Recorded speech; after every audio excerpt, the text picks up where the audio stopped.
बादलों में करंट लगाकर यूएई करवाता है नकली बारिश। अब ऐसी बारिश आई कि यूएई तबाह हो गया। यूएई में भारी बाढ़ से जनजीवन अस्त व्यस्त है। बड़ी बड़ी गाड़ियां तिनकों की तरह बह गई। जो देश पानी की एक एक बूंद के लिए तरसता था, आज वो पानी वहां कहर का दूसरा नाम बन चुका है। आखिर सूखे रेगिस्तान में अचानक से इतनी बारिश कैसे होने लगी? क्या ये कोई चमत्कार है या नेचर का कोई संकेत? जानने के लिए वीडियो को अंत तक जरूर देखें। यूएई का शुष्क मौसम और दूर दूर तक फैले रेगिस्तान देखने के बाद कोई सोच भी नहीं सकता कि यहाँ कभी बाढ़ भी आ सकती है। लेकिन इस बार यहाँ कुदरत ने एक करिश्मा भी कर दिखाया और यूएई के बड़े भाग में बाढ़ ने तांडव मचाना शुरू कर दिया। यूएई के पूर्वी इलाकों में हुई भारी बारिश की वजह से बाढ़ जैसे हालात बन चुके हैं। जहाँ पहले दूर दूर तक रेत ही रेत नजर आती थी, अब वहाँ चारों तरफ पानी नजर आ रहा है। सड़कें नदियों का रूप ले चुकी है। यूएई में 27 साल के बाद इतनी ज्यादा बारिश हुई है, जिसकी वजह से कई आलीशान घर तबाह भी हो चुके हैं। लग्जरियस गाड़ियां सड़कों पर तैरती हुई दिखाई दे रही हैं। बाढ़ का सबसे ज्यादा असर शारजा और फुजैरा शहर में देखने को मिल रहा है। लाखों लोग अपने अपने घरों में बंद हैं, काम धंधे ठप हैं। उस पर मौसम विभाग ने भी और बारिश होने के संकेत देकर लोगों को डरा डाला है। कई लोगों को रेस्क्यू किया क्या? उन्हें सुरक्षित ठिकानों पर पहुंचाया क्या? दोस्तों, दुबई में आए इस भीषण बाढ़ ने लोगों को एक बार फिर सोचने पर मजबूर कर दिया है कि क्या ये बाढ़ आना मात्र एक संयोग है या ये कुदरत का कहर है जिसके जिम्मेदार खुद इंसान है। साइंटिस्ट का कहना है कि ये बाढ़ यूएई के वातावरण में लगातार हो रहे बदलाव की वजह से आई है और इन बदलावों का सबसे बड़ा कारण है मनुष्य। आखिर क्या है इस जानलेवा बाढ़ का कारण? चलिए देखते हैं। दोस्तों, यूएई दुनिया के 10 सबसे गर्म देशों में से एक है। यहाँ पूरे साल 3 सेंटीमीटर से भी कम बारिश होती है, इसलिए ये एक शुष्क इलाका है। यहाँ रेत के ऊंचे ऊंचे पहाड़ है, धूल का उड़ता गुबार है, लेकिन पानी के आसार दूर दूर तक नजर नहीं आते। ऐसे में यूएई की ये बाढ़ कुछ शंका उत्पन्न करती है। साइंटिस्ट का कहना है कि इस बेवजह बाढ़ का कारण आर्टिफिशियल रेन हो सकता है, क्योंकि दुबई अक्सर अपने देश में गर्मी से निजात पाने और पानी की कमी को पूरा करने के लिए आर्टिफिशियल बारिश करवाता है और इसमें यूज की जाने वाले केमिकल की वजह से यूएई का एटमॉस्फेयर प्रदूषित हो रहा है, जिसकी वजह से जलवायु में परिवर्तन हो रहा है और इसका खामियाजा बेचारी मासूम जनता को उठाना पड़ रहा है। दोस्तों, अब आप सोच रहे होंगे कि आखिर दुबई को आर्टिफिशियल बारिश की क्या जरूरत है और ये कैसे कराई जाती है? तो चलिए थोड़ा डिटेल में इस पर चर्चा करते हैं। दोस्तों, यूएई एक बहुत ही अमीर देश है जहां आपको हर जगह लग्जरी नजर आएगी। ऊंची ऊंची इमारतें, आर्टिफिशियल आइलैंड, बुर्ज खलीफा और कई फ्यूचरिस्टिक प्रोजेक्ट्स जो इसे दुनिया का सबसे अजीम मुल्क बनाती है। हर तरह से संपन्न यूएई के पास अगर कुछ कमी है तो वो है पानी। यहाँ के लोग पैसे को पानी की तरह बहा सकते हैं, लेकिन पैसे खर्च करके भी अपने लिए पीने का पानी जुगाड़ना इनके लिए काफी कठिन है। ऐसे में किसी ने दुबई के प्रिंस को सुझाया कि हम अपने देश में आर्टिफिशियल बारिश करवाते हैं, इससे पानी की कमी तो पूरी होगी, तड़पती जनता को गर्मी से भी राहत मिलेगी। बस फिर क्या था, यूएई की सरकार ने यूएई में आर्टिफिशियल रेन करने का मौका दे दिया। आर्टिफिशियल बारिश को क्लाउड सीडिंग तकनीक भी कहा जाता है। सबसे पहले 1945 में अमेरिका ने इसका प्रयोग किया था। इस प्रोसेस में बादलों को करंट दिया जाता है, जिससे वो चार्ज हो जाते हैं और बरसने लगते हैं। क्या हुआ, कुछ समझ नहीं आया? तो चलिए समझाने की कोशिश करते हैं आपको।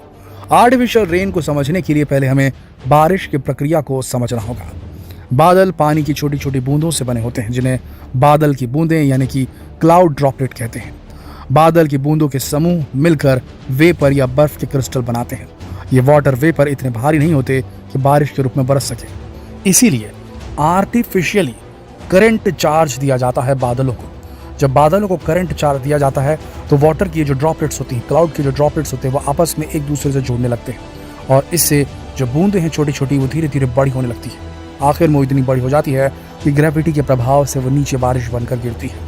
इस प्रोसेस को और ज़्यादा कैटालाइज करने के लिए, इसके अंदर और कैटालिसिस के लिए, इसको और ज़्यादा स्पीड से करने के लिए इसमें सिल्वर आयोडाइड भी छिड़की जाती है, यानी कि कुछ केमिकल्स का भी इस्तेमाल किया जाता है करंट देने के साथ साथ, जिससे जल्दी आवेशित हो सके वो क्लाउड जो बादल का टुकड़ा है और उसके अंदर जो छोटी छोटी बूंदें वाटर वेपर है, वो जल्दी संघनित होकर कंडेंस होकर बड़ी बूंद बनाएं और बारिश के रूप में नीचे गिरे।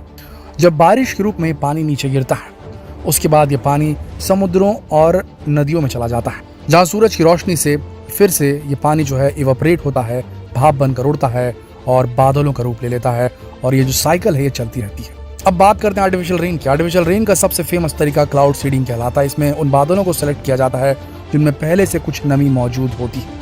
फिर प्लेन की मदद से उन बादलों पर silver iodide, common salt, dry ice या इसकी जैसी चीजें डाली जाती है। इनकी वजह से मौजूद नमी एक साथ एकत्र हो जाती है, जिससे बारिश होती है। क्लाउड सीडिंग के 2 प्रमुख तरीके हैं। पहला कोल्ड क्लाउड सीडिंग और दूसरा warm cloud seeding. Artificial rain तकनीक के 3 स्टेप होते हैं। पहले स्टेप में केमिकल का इस्तेमाल करके उस इलाके के ऊपर बहने वाली हवा को ऊपर की ओर भेजा जाता है, जिससे वे बारिश के बादल बना सके। इस प्रक्रिया में calcium chloride, calcium carbide, calcium oxide, नमक तथा यूरिया के यौगिक और यूरिया अमोनिया नाइट्रेट के यौगिक का इस्तेमाल किया जाता है।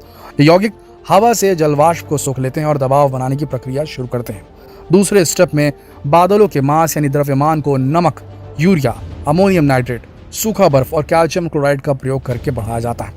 आखिरी स्टेप में सिल्वर आयोडाइड और शुष्क बर्फ जैसे ठंडा करने वाले रसायनों की आसमान में छाए बादलों में बमबारी की जाती है। ऐसा करने से बादल में छिपे पानी के कण बिखर कर बारिश के रूप में जमीन पर गिरने लगते हैं। आर्टिफिशियल रेन की इस तकनीक से आधे घंटे में झमाझम बारिश होने लगती है, लेकिन इस प्रोसेस में यूज किए जाने वाले केमिकल की वजह से बारिश का पानी एसिडिक हो जाता है, जिसका फसलों और इंसानों पर हानिकारक प्रभाव पड़ सकता है। इसलिए अब यूएई की सरकार आर्टिफिशियल रेन के लिए इलेक्ट्रिक शॉक का यूज करती है। इस तकनीक में पहले से मौजूद बादलों को इलेक्ट्रिक शॉक दिया जाता है, जिससे उनमें फ्रिक्शन होता है और पानी के कण एक दूसरे से जुड़कर भारी हो जाते हैं और बारिश के रूप में बरसने लगते हैं। लेकिन ये काफी महंगी तकनीक है। 1 घंटे की बारिश के लिए $145 मिलियन का खर्च आता है। लेकिन यूएई में पैसों की कमी तो है नहीं, इसलिए वो कई बार इस तरह से बारिश करवा चुका है। जब कभी यहाँ तापमान 50 डिग्री के पार जाता है, ड्रोन की मदद से आसमान में मौजूद बादलों को चार्ज कर दिया जाता है और बारिश करवाई जाती है। लेकिन यूएई के प्रकृति के साथ खिलवाड़ का असर अब दिखने लगा है और दुबई में आई बाढ़ इस बात का संकेत है कि प्रकृति यूएई को अपना गुस्सा दिखा रही है, क्योंकि इस तरह कुदरत के नियमों को बदलना इंसान के हित में नहीं हो सकता और इसके दुष्परिणाम हमें अवश्य भुगतने पड़ेंगे। दोस्तों, क्या इस तरह से प्रकृति से खिलवाड़ कर मौसम बदलना उचित है? हमें कमेंट करके जरूर बताएं और इस वीडियो को अपने दोस्तों के साथ जरूर शेयर करें ताकि वो भी इस सवाल का जवाब दे सके। कल फिर मिलते हैं एक और दिलचस्प वीडियो में। तब तक के लिए आप सबका इस वीडियो के अंत तक बने रहने के लिए दिल की गहराइयों से धन्यवाद।